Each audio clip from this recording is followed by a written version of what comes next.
Alden, it's your update. And trending pa si Allen at congrats kay Allen kahit first timer yan. Nagawa niya yung triathlon. At bigla naging 9th place sila. Diyan sa Ironman. At ito yung mga picture kay Allen. Diyan sa Davao at sa Stars on the Floor. Galing ni Allen dito eh. Pakita mo, naku, pambato pa naman kita. Yan o. Ilang beses ko na hiniling sa Diyos. Na sana, Tik ng hanggang tumapatin sa lumata kong luha ni Allen dyan eh.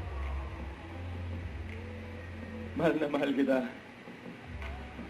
At baka mag-overtime na tayo. Overtime daw. Grabe galing ni Alden eh. Yan, congrats kay Alden. Nakasama sila Whit at Nigo. Team BYD. Ang saya nila eh. Saya ng mga nanood dyan oh. Pinatunayan nila. Team BYD.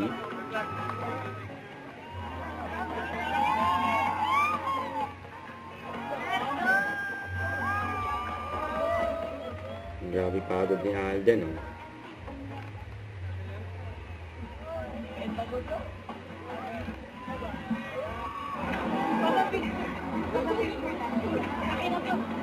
Invite pa nga ni Alden oh.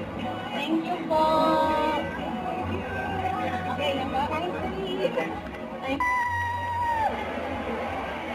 Kahit na mapunta si Alden eh, magkaguluhan eh.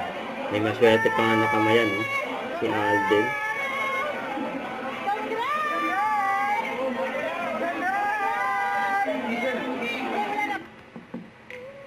Congrats kay Alden.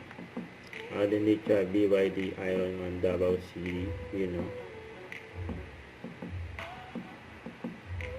Ano ba nagbabike? Ang hapang cycling load and really Thank time you for kay it because Alden. syempre alam naman natin na medyo marami tayong ginagawa na prior commitments.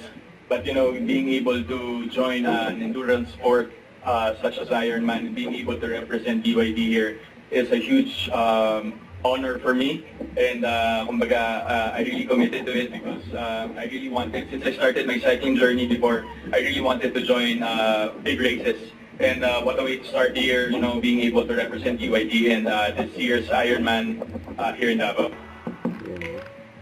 Congrats kina Alden, Nico at Will for BYD. Napaka-solid niyan.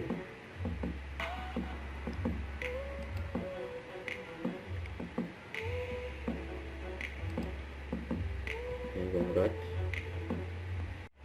Don't forget to subscribe, click the notification bell for more updates. This is with Charlie Action Live. Stay tuned for more videos. See ya.